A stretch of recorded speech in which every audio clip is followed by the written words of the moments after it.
High বন্ধুরা, তোমরা কেমন আছো? আশা করি সকলে ভালো আছো। আমরা ভালো আছি। ক্রিয়েটিভ ইঞ্জিনিয়ারিং ওয়ার্কশপে তোমাদের স্বাগত। প্রথম এবং দ্বিতীয় পার্টে দেখতে পেলে আমরা উনানটা কিভাবে জ্বালিয়েছি এবং উনানটা কিভাবে ব্যবহার করা হচ্ছে। তো আজকে কিছু গুরুত্বপূর্ণ কথা বলবো। বন্ধুরা, আমাদের কাছে আরও এটা ছাড়াও আরও 3টা মডেল আছে, 3 ধরনের মডেল আছে। প্রতিটা মডেল আলাদা আলাদা ডিজাইন এবং তার আলাদা আলাদা গুণ, আলাদা আলাদা সিস্টেমে কাজ করা হয়, তার দামও আলাদা আলাদা।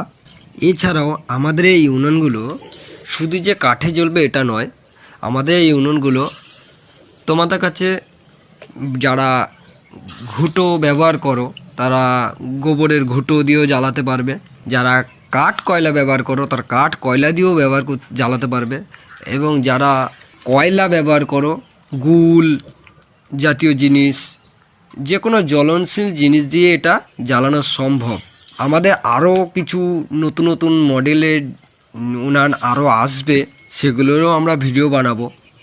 বন্ধুরা, আরও একটা বিষয়, যাদের ধরো কোনো দোকান আছে, ছোটোখাটো হোটেল আছে বা বড় কোনো হোটেল আছে, যারা হোটেলে কাঠ ব্যবহার করে রান্না করো, তাদের জন্য আমরা উনান বানিয়ে থাকি।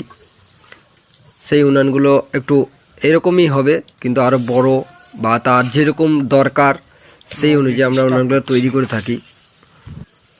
বন্ধুরা, বিভিন্ন রকমের কারখানা, যেমন ধরো নিমকি কাঠি ভাজার কারখানা বা বাতাসা কারখানা, এই ধরনের যে যারা ধরো বড় পরিমাণে ফুচকা ভাজো তাদের জন্যে কারখানা, যারা চানাচুর ভাজা বিভিন্ন রকমের যে কারখানাগুলো হয় তাদের জন্য আমরা উনান দিতে পারবো।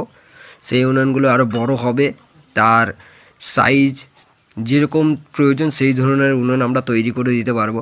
তো যারা এই ধরনের উনান নিতে চাও তারা অবশ্যই আমাদের সঙ্গে যোগাযোগ করো। এতে কাঠের খরচাও কম এবং ধোঁয়া কালি এসব কিছুই হয় না। আর সবাই জানো এই উনানে, কাঠের উনানে রান্না খাওয়া খুবই ভালো, শরীরের পক্ষেও ভালো, খাওয়ারও ভালো হয়। তো বন্ধুরা, আমাদের যোগাযোগ নাম্বার আমরা স্ক্রিনে দিয়ে দিচ্ছি, সেখান থেকে তোমরা নিয়ে যোগাযোগ করবে। বন্ধুরা, ভিডিওটা যদি ভালো লাগে তো ভিডিওটাকে লাইক করো, চ্যানেলটাকে সাবস্ক্রাইব করো এবং ভিডিওটাকে শেয়ার করে দিও। তো আজকের মতো এই পর্যন্তই, আবার দেখা হচ্ছে অন্য কোনো ভিডিওতে।